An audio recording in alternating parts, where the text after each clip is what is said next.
Palavra da Verdade, com Hernandes Dias Lopes. Irmãos amados, nós vamos abrir a Palavra de Deus no Evangelho de Cristo, conforme o relato de Marcos, capítulo 13.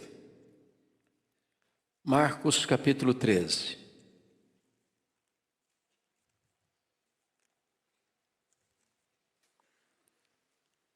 Nós vamos ler todo este capítulo do Evangelho segundo Marcos. Está escrito assim: ao sair Jesus do templo, disse-lhe um de seus discípulos: Mestre, que pedras, que construções! Mas Jesus lhe disse: vês estas grandes construções? Não ficará pedra sobre pedra que não seja derribada. No Monte das Oliveiras, defronte do templo, achava-se Jesus assentado, quando Pedro, Tiago, João e André lhe perguntaram em particular: dize-nos quando sucederão estas coisas, e que sinal haverá quando todas elas estiverem para cumprir-se? Então Jesus passou a dizer-lhes: vede que ninguém vos engane. Muitos virão em meu nome dizendo: sou eu, e enganarão a muitos. Quando, porém, ouvirdes falar de guerras e rumores de guerras, não vos assusteis. É necessário assim acontecer, mas ainda não é o fim. Porque se levantará nação contra nação e reino contra reino. Haverá terremotos em vários lugares e também fomes. Estas coisas são o princípio das dores. Estai vós de sobreaviso, porque vos entregarão aos tribunais e às sinagogas. Sereis açoitados e vos farão comparecer à presença de governadores e reis por minha causa, para lhes servir de testemunho. Mas é necessário que primeiro o evangelho seja pregado a todas as nações. Quando, pois, vos levarem e vos entregarem, não vos preocupeis com o que haveis de dizer. Mas o que vos for concedido naquela hora, isso falai, porque não sois vós os que falais, mas o Espírito Santo. Um irmão entregará à morte outro irmão, e o pai ao filho. Filhos haverá que se levantarão contra os progenitores e os matarão. Sereis odiados de todos por causa do meu nome. Aquele, porém, que perseverar até o fim, esse será salvo. Quando, pois, virdes o abominável da desolação, situado onde não deve estar, quem lê entenda. Então os que estiverem na Judéia fujam para os montes. Quem estiver em cima, no eirado, não desça, nem entre para tirar da sua casa alguma coisa. E o que estiver no campo, não volte atrás para buscar a sua capa. Ai das que estiverem grávidas e das que amamentarem naqueles dias. Orai para que isso não suceda no inverno, porque aqueles dias serão de tamanha tribulação, que nunca houve desde o princípio do mundo, que Deus criou, até agora, e nunca jamais haverá. Não tivesse o Senhor abreviado aqueles dias, e ninguém se salvaria, mas por causa dos eleitos que Ele escolheu, abreviou tais dias. Então, se alguém vos disser: eis aqui o Cristo, ou ele ali, não acrediteis. Pois surgirão falsos cristos e falsos profetas, operando sinais e prodígios para enganar, se possível, os próprios eleitos. Estai vós de sobreaviso, tudo vos tenho predito. Mas naqueles dias, após a referida tribulação, o sol escurecerá, a lua não dará sua claridade, as estrelas cairão do firmamento e os poderes dos céus serão abalados. Então verão o Filho do Homem vir nas nuvens com grande poder e glória. Ele enviará os seus anjos, ou os anjos, e reunirá os seus escolhidos dos quatro ventos, da extremidade da terra até a extremidade do céu. Aprendei, pois, a parábola da figueira. Quando já os seus ramos se renovam e as folhas brotam, sabeis que está próximo o verão. Assim também vós, quando virdes acontecer estas coisas, sabei que está próximo às portas. Em verdade vos digo que não passará esta geração sem que tudo isto aconteça. Passará o céu e a terra, porém as minhas palavras não passarão. Mas a respeito daquele dia ou da hora, ninguém sabe, nem os anjos no céu, nem o Filho, senão o Pai. Estai de sobreaviso, vigiai e orai, porque não sabeis quando será o tempo. É como um homem que, ausentando-se do país, deixa sua casa, dá autoridade aos seus servos, a cada um a sua obrigação, e ao porteiro ordena que vigie. Vigiai, pois, porque não sabeis quando virá o dono da casa, se à tarde, se à meia-noite, se ao cantar do galo, se pela manhã, para que, vindo ele inesperadamente, não vos ache dormindo. O que, porém, vos digo, digo a todos: vigiai. Meus amados, eu quero conversar com vocês hoje sobre o tema a segunda vinda de Cristo. Os estudiosos desta matéria, fazendo um levantamento das Escrituras e nas Escrituras sobre o assunto, afirmam que há cerca de 2.400 referências à segunda vinda de Cristo na Bíblia. 8 vezes mais do que sobre a primeira vinda. A segunda vinda de Cristo é um tema hoje esquecido na agenda de muitas igrejas cristãs evangélicas no Brasil e no mundo. Esse é um tema distorcido por muitos, que até tentam desacreditar a segunda vinda. Outros tentam enganar as pessoas, marcando datas para a segunda vinda. Então, com o texto aberto, que nós lemos, nós gostaríamos de expor o que nós chamamos de o sermão profético de Jesus. E destaco aqui alguns pontos. O primeiro deles é o deslumbramento dos discípulos e a declaração de Jesus nos versos 1 e 2. Veja comigo. Ao sair Jesus do templo, disse um dos discípulos: Mestre, que pedras, que construções! Mas Jesus lhes disse: Vês estas grandes construções? Não ficará pedra sobre pedra que não seja derribada. Ponto aqui é o seguinte: os discípulos, exceto Judas Iscariotes, eram todos galileus. Diríamos nós hoje que eram de região mais agrícola, mais rural, mais interiorana. E o templo de Jerusalém, esse templo, é o terceiro templo. O primeiro templo foi Salomão quem construiu, com a sua grandeza e majestade. O segundo templo foi erguido por Zorobabel, um templo modesto. Mas esse terceiro templo, ampliado e embelezado por Herodes o Grande, era um grande palácio de mármore branco, bordejado de ouro. Era uma das mais belas construções do mundo. Era colossal, uma coisa que admirava os grandes admiradores da arquitetura. E então os discípulos, gente lá interiorana, não cansando de olhar a beleza do templo, explodem em exclamação e dizem para Jesus: Mestre, que pedras, que construções! E Jesus se volta para eles e diz assim: Pois não ficará pedra sobre pedra.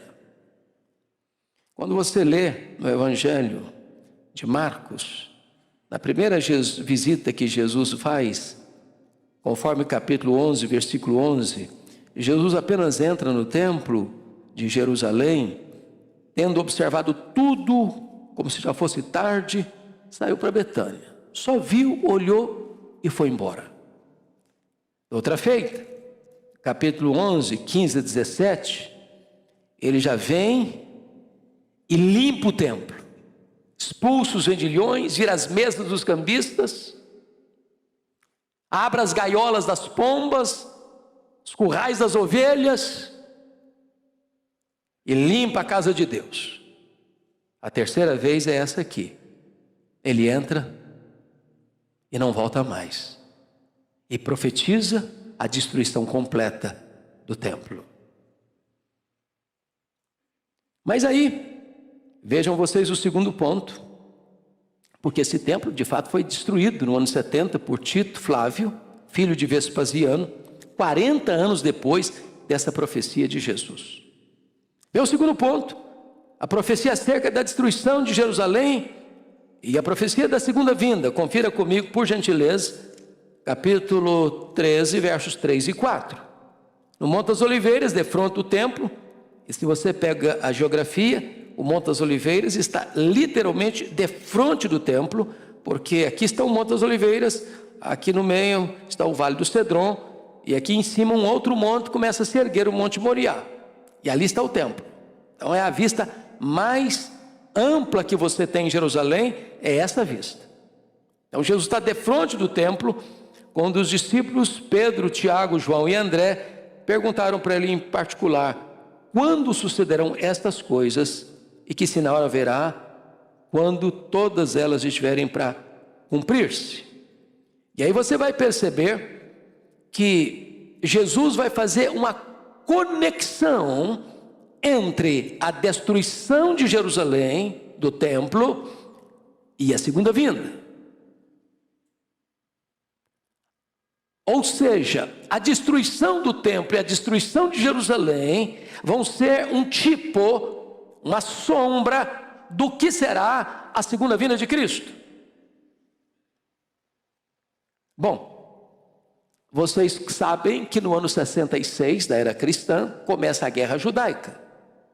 Explode lá em Cesareia Marítima, porque uma sinagoga fora profanada. Os zelotes, que não eram favoráveis ao governo de Roma em Israel, rebelam-se contra Roma. Roma manda para lá o general Tito, que era filho do imperador Vespasiano, que governou de 69 a 79, envia Tito Flávio para Israel para controlar o motim, em 66. 4 anos depois, a situação é incontornável, e Tito Flávio arrasa Jerusalém, destrói Jerusalém, e enquanto o templo ardia em chamas, nas ruas, crianças, homens, mulheres e velhos eram pisados, passados ao fio da espada e completamente massacrados, promovendo então o que nós chamamos de a maior diáspora dos judeus de todos os tempos, desse ano 70 até 14 de maio de 1948. Terceiro ponto desse texto são os sinais da segunda vinda, que Jesus menciona dos versos de número 5 até o verso 13. Por uma questão didática, vamos dividir esses sinais em aspectos distintos. Primeiro, sinal que mostra a graça de Deus. Confira comigo o versículo 10. Mas é necessário que primeiro o evangelho seja pregado a todas as nações. Isso é maravilhoso, porque lá em Mateus 24:14, um pouco mais específico: o evangelho do reino será pregado em todo o mundo para testemunhar a todas as nações, e então virá o fim. Meus amados, o Senhor Jesus deu uma comissão para a igreja, antes de subir aos céus: indo fazer discípulos de todas as nações, batizando-os em nome do Pai, e do Filho, e do Espírito Santo, e ensinando-os a guardar todas as coisas que vos tenho ordenado, e eis que estou convosco todos os dias, até a consumação dos séculos. Essa grande comissão, de certa forma, foi cumprida em parte. Se você olhar a história da igreja, você verá de Constantino a Carlos Magno, 313 ao ano 800, depois uma segunda fase de Carlos Magno a Lutero, de 800 a 1517, depois você vê a terceira fase das sociedades missionárias, 1517 a 1792, vindo então as missões modernas, 1792, diríamos hoje a 2024. Mas eu olho hoje algo maravilhoso, que é o que nós chamamos hoje de mídias sociais. Eu acho que todos os membros da nossa igreja sabem, né, pastor Ival? A igreja presbiteriana de Pinheiros hoje alcança mais de 100 nações com o evangelho. Com a iniciativa da igreja presbiteriana de Pinheiros de legendar os sermões em mandarim, em russo, em alemão, italiano, francês e inglês. Esta mensagem que esta igreja comunica chega hoje aos ouvidos de mais de 10 milhões de pessoas por mês. E eu não tenho dúvidas de que o advento das mídias sociais, da internet, é a grande ferramenta que Deus levantou na nossa geração para o cumprimento dessa profecia de que o Evangelho será pregado em todo o mundo para testemunhar a todas as nações, e então virá o fim. Mas há aqui sinais, meus irmãos, que indicam oposição a Deus e não sinais que retratam a graça de Deus. E o primeiro sinal que eu gostaria de chamar a atenção dos irmãos é a perseguição religiosa. Confira comigo o verso 9. Estais vós de sobreaviso, porque vos entregarão aos tribunais e às sinagogas, sereis açoitados e vos farão comparecer à presença de governadores e reis por minha causa, para lhes servir testemunho. Olha por favor, versículo 12. Um irmão entregará à morte outro irmão, e o pai ao filho. Filhos haverá que se levantarão contra os progenitores e os matarão. Versículo 13. Sereis odiados de todos por causa do meu nome. Aquele, porém, que perseverar até o fim será salvo. E você vai encontrar no verso 19 assim: porque aqueles dias serão de tamanha tribulação como nunca houve desde o princípio do mundo, pois que Deus criou até agora e nunca jamais haverá. E aí você vai perceber no verso 20: não tivesse o Senhor abreviado aqueles dias, ninguém se salvaria, mas por causa dos eleitos que Ele escolheu, abreviou tais dias. Como é que você vê a perseguição religiosa? Nós poderíamos recordar os judaizantes que perseguiram a igreja primitiva. Nós poderíamos olhar, por exemplo, o braço do sinédrio judaico que perseguiu os cristãos. Depois nós poderíamos pensar nos Césares de Roma, que queimaram os crentes, crucificaram os crentes, jogaram os crentes às feras. Depois nós poderíamos pensar na intolerância romana ao longo dos séculos, a Inquisição, tantos crentes mortos, queimados vivos. Nós poderíamos pensar nos regimes totalitários, o nazismo, o comunismo. Nós poderíamos pensar nas religiões extremistas que colocam os crentes presos, torturados em tantos lugares do mundo. A perseguição religiosa é uma pauta presente na nossa sociedade. É um sinal eloquentíssimo que mostra para nós que a segunda vinda de Jesus está às portas. Mas em segundo lugar, a cristofobia. Olha comigo o verso 13 novamente. Preste bem atenção no verso 13. 13. Sereis odiados de todos por causa do meu nome. Do meu nome. O problema aqui não é que o cristão, ele transgride a lei, ou ele insurge contra a lei, ou ele transtorna a sociedade, ou ele é um mau cidadão, ele é um perverso cidadão, ele não respeita as leis, ele rouba, ele mata, ele traz transtorno para a sociedade. Não, ele é odiado por uma única razão: por causa do nome de Cristo. Leia a sua Bíblia e você verá que o mundo, e o mundo é o sistema, nunca foi favorável a Cristo, sempre odiou a Cristo. E Jesus diz: se o mundo me odeia, e eu sou o Senhor, e vocês são meus servos, o servo não é maior que o Senhor. Se perseguiu a mim, perseguirá a vós também. E Paulo chega a dizer que todo aquele que quiser viver piedosamente em Cristo vai ser perseguido. Você tem alguma dúvida que o mundo hoje vive uma onda de cristofobia? As pessoas não toleram. Isso é uma prova de que Jesus está às portas. Terceiro sinal que Jesus aponta aqui, de oposição a Deus, é o engano religioso. Aliás, o primeiro sinal que Jesus aponta. Olha aí comigo, por favor, versículos 5 e 6. Ele diz assim: então Jesus passou a dizer-lhes: vede que ninguém vos engane. Muitos virão em meu nome dizendo: sou eu, e enganarão a muitos. Versículo 21 e 23, ele deixa isso também claro. Então, se alguém vos disser: eis aqui o Cristo, ei-lo ali, não acrediteis, pois surgirão falsos cristos e falsos profetas, operando sinais e prodígios para enganar, se possível, os próprios eleitos. Então você vai encontrar falsos apóstolos, falsos profetas, falsos mestres, falsos pastores, falsas doutrinas, falsas igrejas, falsos crentes. Você vai encontrar toda essa explosão de falsas religiões. Surgem 5 novas todo dia. E isso é uma prova de que Jesus está às portas.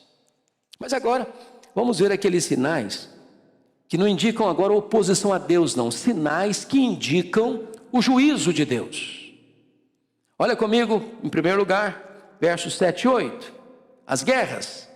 Quando, porém, ouvirdes falar de guerras e rumores de guerras, não vos assusteis, é necessário que assim aconteça, mas ainda não é um fim, porque se levantará nação contra nação e reino contra reino. Arnold Toynbee, um egrégio historiador, diz que a história da humanidade é a história das guerras. Alguém já disse que para cada dia de paz, há 30 dias de guerra.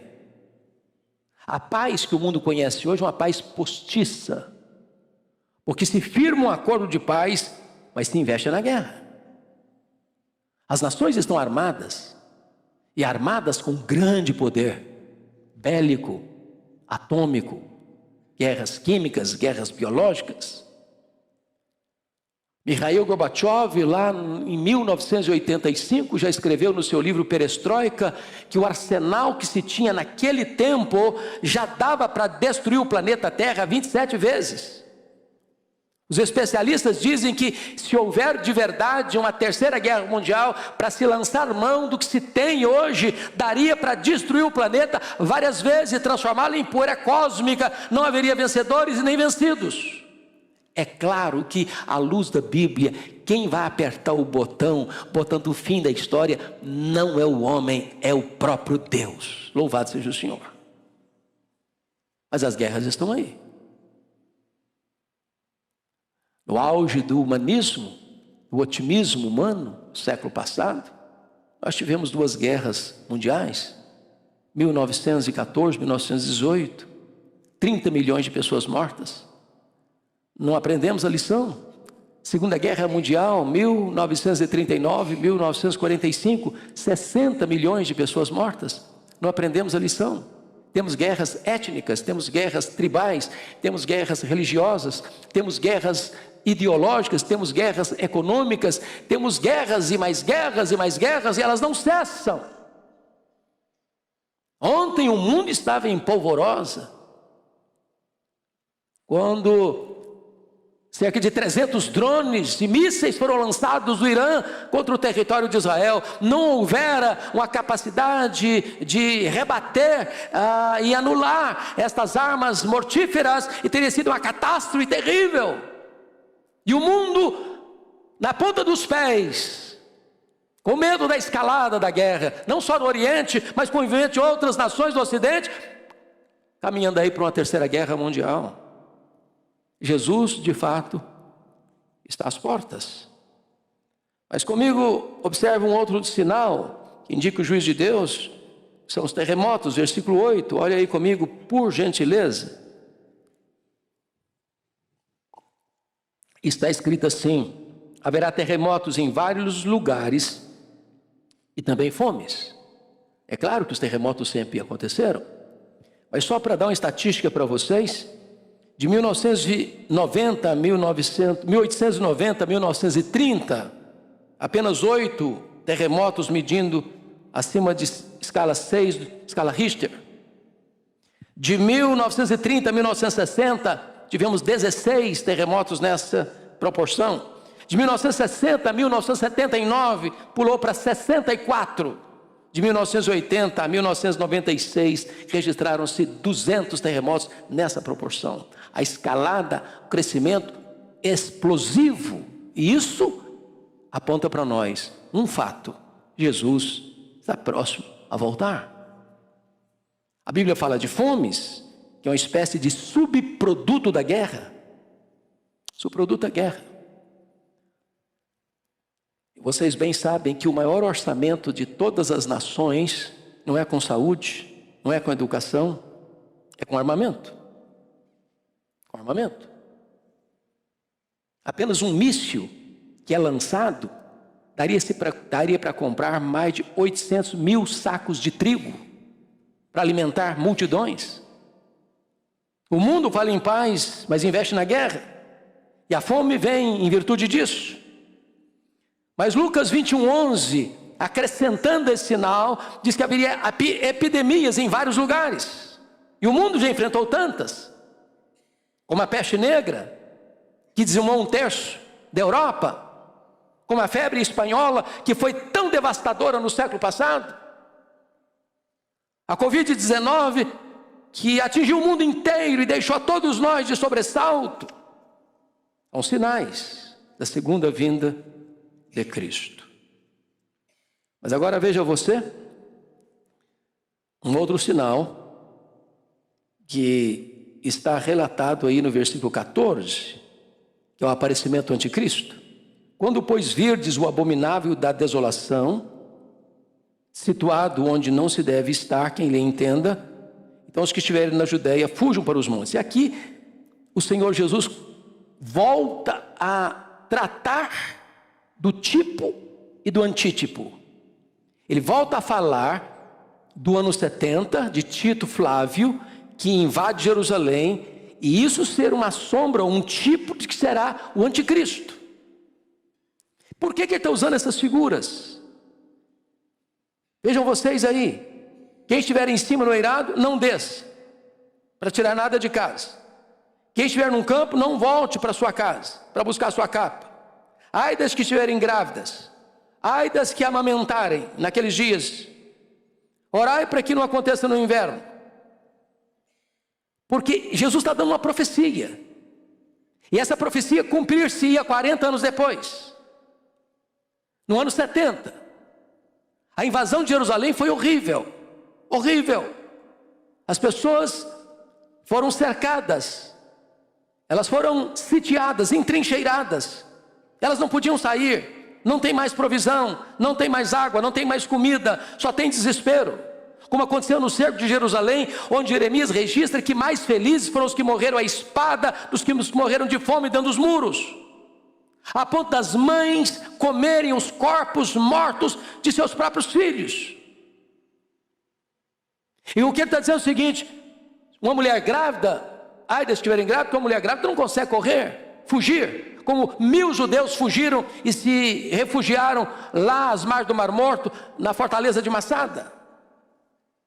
Uma mulher que tem um bebê no colo amamentando, ela não consegue ter celeridade para correr. No inverno, as pessoas não têm todo o preparo para sair e fugir, no inverno rigoroso, de abaixo de temperatura de 0 grau, abaixo de 0 grau. Então, o que ele está mostrando é que a invasão de Tito aponta para a tragédia que será esse levantamento do abominável da desolação, chamado o homem da iniquidade, também chamado de o anticristo, ou também chamado de a besta que surge da terra, que vai receber toda a autoridade de Satanás, que vai perseguir os cristãos.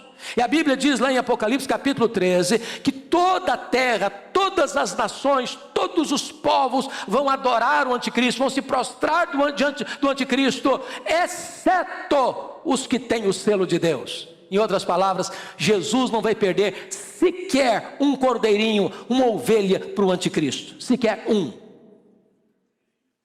O Senhor Jesus chega a dizer no verso 29, no verso 20, o seguinte: não tivesse o Senhor abreviado aqueles dias e ninguém se salvaria, mas por causa dos eleitos que ele escolheu, abreviou tais dias. Versículo 22: pois surgirão falsos cristos e falsos profetas, operando sinais e prodígios para enganar, se possível, os próprios eleitos. Os eleitos não serão enganados. O Senhor tem os seus eleitos, o Senhor ama os seus eleitos não serão poupados da tribulação, os seus eleitos serão arrancados do meio da tribulação. Eles enfrentarão, mas o Senhor abrevia e o Senhor os livra, de tal forma que nenhum deles vai perecer. Como é que será essa grande tribulação? Você pode ler comigo o verso 19, por gentileza? Vamos todos juntos, por favor? Porque aqueles dias serão de tamanha tribulação, como nunca houve desde o princípio do mundo, que Deus criou até agora e nunca jamais haverá. Eu chamo a sua atenção que esta expressão ela tem 4 paralelos na Bíblia: a grande tribulação, a apostasia, o aparecimento do homem da iniquidade e o pouco tempo de Satanás.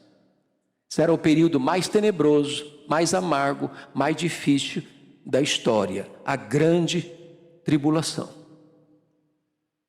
E o Senhor vai arrancar a sua igreja, não tirando-a antes da tribulação, mas sustentando-a, fortalecendo-a, e do meio da tribulação o Senhor tira o seu povo. É o cuidado que o Senhor tem com os seus eleitos.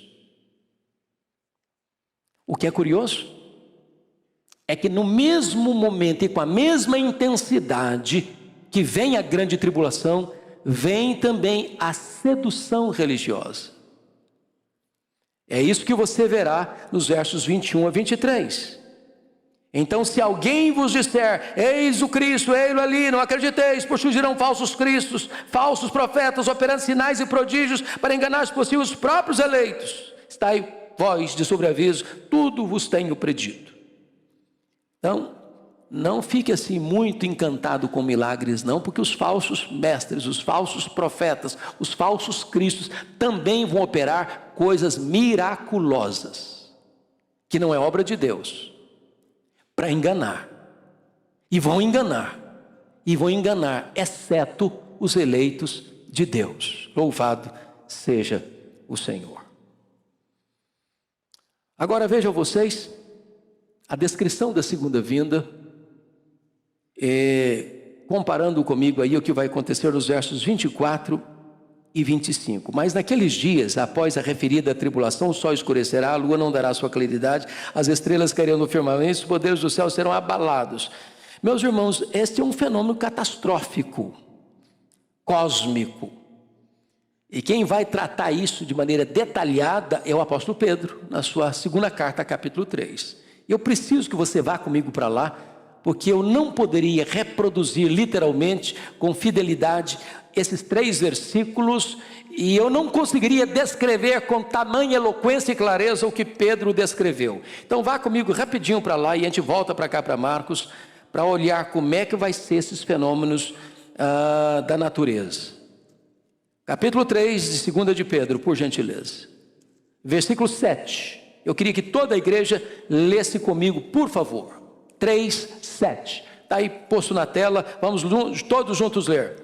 Ora, os céus que agora existem e a terra, pela mesma palavra, têm sido entesourados para fogo, estando reservados para o dia do juízo e destruição dos homens ímpios. Versículo 10 comigo. Virá, entretanto, como ladrão, o dia do Senhor, no qual os céus passarão com estrepitoso estrondo, e os elementos se desfarão abrasados. Também a terra e as obras que nela existem serão atingidas. Comigo o verso 12. Esperando e apressando a vinda do dia de Deus, por causa do qual os céus incendiados serão desfeitos, e os elementos abrasados se derreterão. É uma cena dramática, pavorosa, que é descrito no capítulo 6, versos 12 a 17, como uma cena das mais dramáticas da história. Mas olha qual é a postura do crente, como é que estará o crente nesse momento. Triste, abatido, com medo? Não. Leia em voz bem alta, 2 de Pedro 3,13 agora. Nós, porém, segundo a sua promessa, esperamos novos céus e nova terra, nos quais habita justiça. Louvado seja o Senhor. Glória a Deus. Como é que será a volta do Senhor? Veja agora, voltando para Marcos 13, por favor, irmãos, verso 26, ela será visível. Está escrito assim: então verão o Filho do Homem vir nas nuvens com grande poder e glória. Verão, verão, verão. Apocalipse 1,7 diz que todo olho verá, até aqueles que o traspassaram. O que significa isso? O que significa é o seguinte: quando Jesus voltar, 2 coisas vão acontecer. primeiro, os mortos vão ressuscitar. Uns para a ressurreição da vida, outros para a ressurreição do juízo. Só depois os que estiverem vivos serão transformados e arrebatados. Então aqueles que cuspiram no rosto de Jesus, aqueles que esbordoaram a Jesus, aqueles que pregaram Jesus na cruz, vão ter que ressuscitar. E vão ter que ver Jesus na sua glória, e vão ter que se ajoelhar, e vão ter que confessar que Jesus Cristo é Senhor para a glória de Deus Pai. Não uma confissão alegre, festiva, submissa, para irem para o reino da glória. Não, vão ter que fazê-lo, imediatamente irem para o fogo eterno preparado para o diabo e seus anjos. É assim que a Bíblia diz. Mas mais do que isso, a segunda vinda do Senhor será gloriosa. Versículo 26, na parte B, diz que ele vem com grande poder e glória. Significa o seguinte: quando ele vier, ele não vem mais como veio na primeira vinda, montado num jumentinho humilde, não tendo onde reclinar a cabeça. Ele vem como rei vencedor. Na sua coxa estará escrito Rei dos Reis, Senhor dos Senhores. E ele vem segundo 1 Coríntios 15, 24 e 25, vai colocar todos os seus inimigos debaixo dos seus pés, e ele vai lançar no lago do fogo o anticristo, o falso profeta, o diabo, a morte, o inferno e todos aqueles cujos nomes não estão escritos no livro da vida, e ele vai triunfar completamente, permanentemente, finalmente, e vai entregar o reino ao Deus e Pai, para que ele seja tudo em todos, e ele reinará com a sua igreja para sempre e sempre e sempre. Louvado seja o Senhor. Mas eu quero encerrar chamando a sua atenção para a necessidade de estar preparado para a segunda vinda.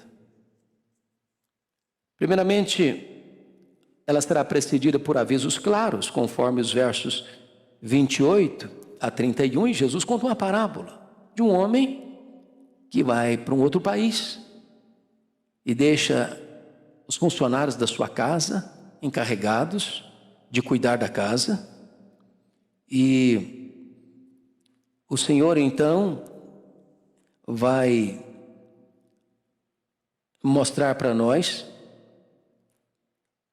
aliás, esse é o verso 33 a 34, mas até antes do 33 e 34 tem uma outra ilustração, que é a ilustração da figueira, e ele diz assim, quando a parábola figueira, quando já os ramos se renovam e as folhas brotam, sabeis que está próximo o verão.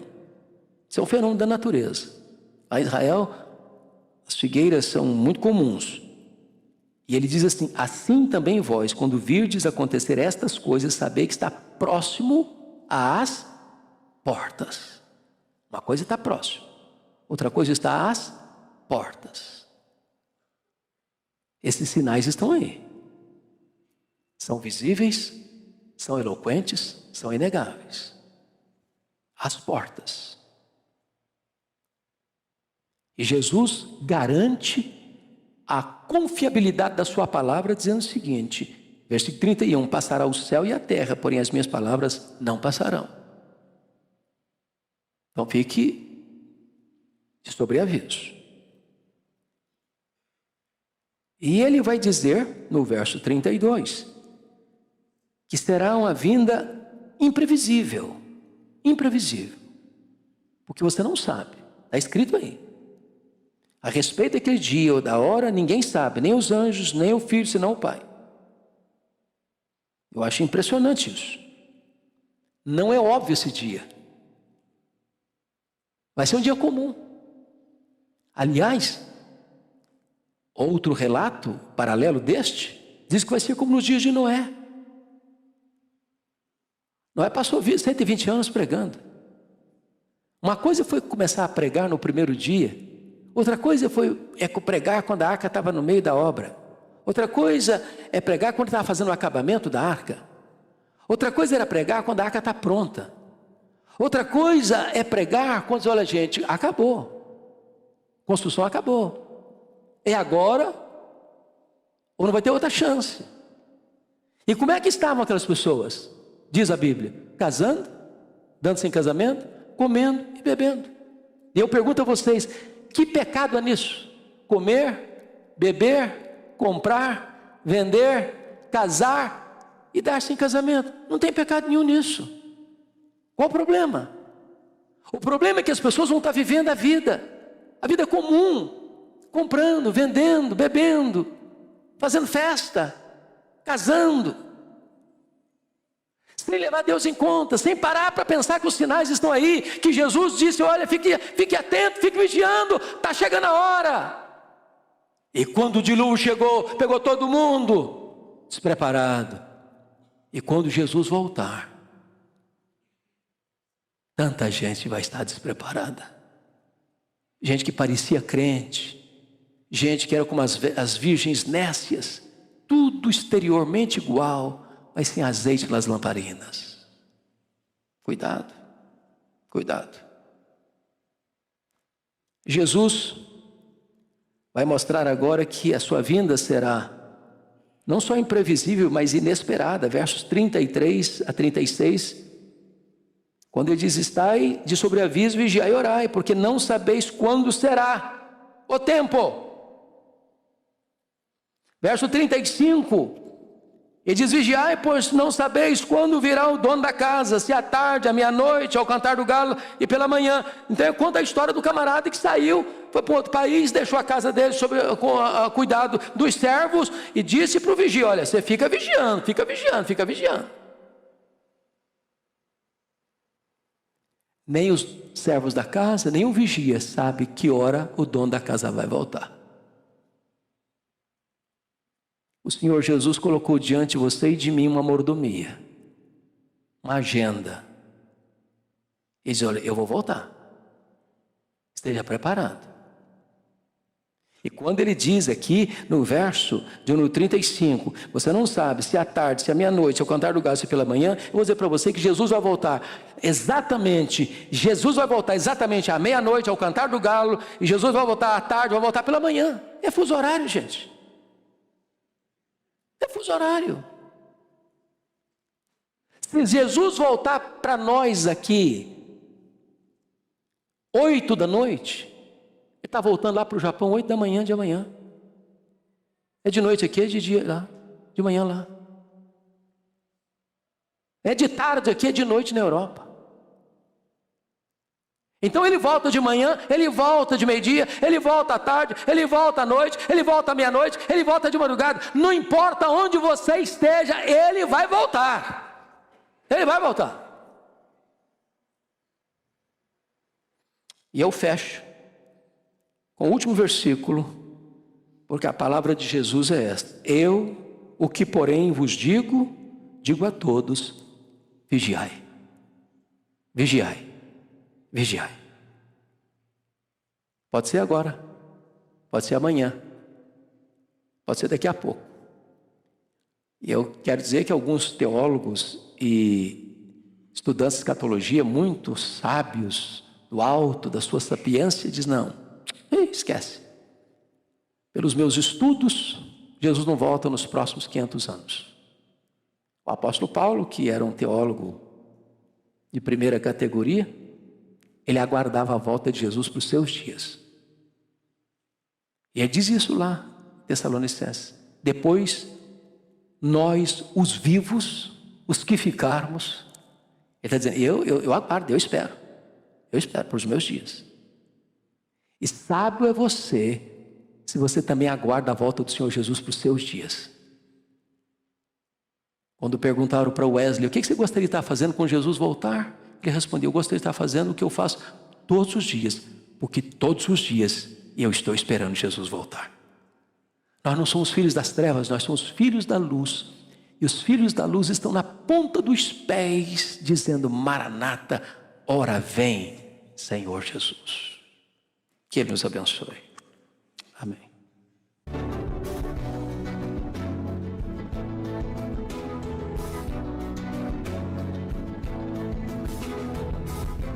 Palavra da Verdade, com Hernandes Dias Lopes.